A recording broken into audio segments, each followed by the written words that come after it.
ಒಬ್ಬ ತುಂಬಾ ಚೆನ್ನಾಗಿ ಹಾಡ್ತಾನೆ ಅಂತ ಇಟ್ಕೊಳ್ಳೋಣ. ಅವನಿಗಿಂತ ತುಂಬಾ ಚೆನ್ನಾಗಿ ಹಾಡುವಂತಹ 100 ಜನ ಇರಬಹುದು, ಅವ್ರಿಗೆ ವೇದಿಕೆ ಸಿಗದೆ ಇರಬಹುದು.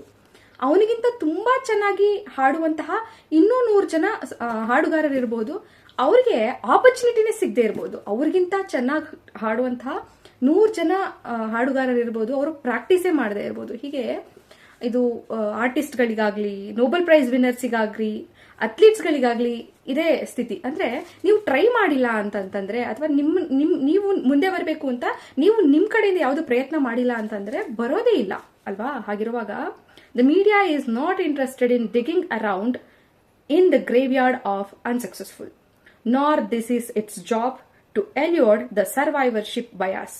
You must do the digging yourself. ಅಂದ್ರೆ ಅವನು ಯಾರೋ ಫೇಮಸ್ ಆಗ್ಬಿಟ್ಟ, ನನ್ನ ರೀಲ್ಗಳು ಯಾವುದು ಫೇಮಸ್ ಆಗ್ತಾ ಇಲ್ಲ, ನಾನು ಫೇಮಸ್ ಆಗ್ತಾ ಇಲ್ಲ ಅಂತ ತುಂಬಾ ಜನ ಕೊರಗ್ತಾ ಇರ್ತಾರೆ. ಸೊ ಅವರಿಗೆ ಹೇಳೋದೇನಂದ್ರೆ, ಕೀಪ್ ಟ್ರೈಯಿಂಗ್.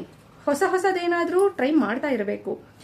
ನಾನ್ ಟ್ರೈ ಮಾಡಿಲ್ಲ ಅದಕ್ಕೆ ನಂಗೆ ಸಕ್ಸಸ್ ಸಿಕ್ಕಿಲ್ಲ, ನಾನ್ ಟ್ರೈ ಮಾಡಿಲ್ಲ ಅದಕ್ಕೆ ನಾನು ರೀಚ್ ಆಗಿಲ್ಲ ಅಂತ ನಾವು ಯಾವಾಗ ಯೋಚನೆ ಮಾಡ್ತೀವೋ ಅವಾಗ ಹೊಸ ಐಡಿಯಾ ಬರುತ್ತೆ, ಮತ್ತಷ್ಟು ಎಂತೂಸಿಯಾಸಮ್ ಬರುತ್ತೆ, ಮತ್ತಿನ್ನೇನಾದ್ರೂ ಮಾಡ್ಬೇಕು ಅಂತ ಆಸೆ ಉಟ್ಕೊಳ್ಳುತ್ತೆ. ಅವನ್ ಫೇಮಸ್ ಆದ, ಅವನ್ ರೀಲ್ ರೀಚ್ ಆಯ್ತು, ನಂದಾಗ್ಲಿಲ್ಲ ಅಂತ ಕೊರಗ್ತಾ ಕೂತ್ಕೊಂಡ್ರೆ ಏನೂ ಆಗೋದಿಲ್ಲ. ಪ್ರಪಂಚ ನಾವು ಎಷ್ಟು ಸಕ್ಸಸ್ಫುಲ್ ಆಗಿದ್ದೀವಿ ಅಂತ ಅನ್ನೋದ್ರ ಮೇಲೆನೆ ನಮ್ಮನ್ನ ಅಳಿಯೋದು. ನಾನು ಸಕ್ಸಸ್ ಆಗಿಲ್ಲ ಅಂತ ಕೂತ್ಕೊಂಡು ಕೊರಗೋರ್ನ ಯಾವತ್ತೂ ಕನ್ಸಿಡರ್ ಕೂಡ ಮಾಡೋದಿಲ್ಲ ಅಂತ ಈ ಸಾಲುಗಳ ಅರ್ಥ ಅಂತ ನಾನು ಅನ್ಕೊಂಡಿದ್ದೀನಿ.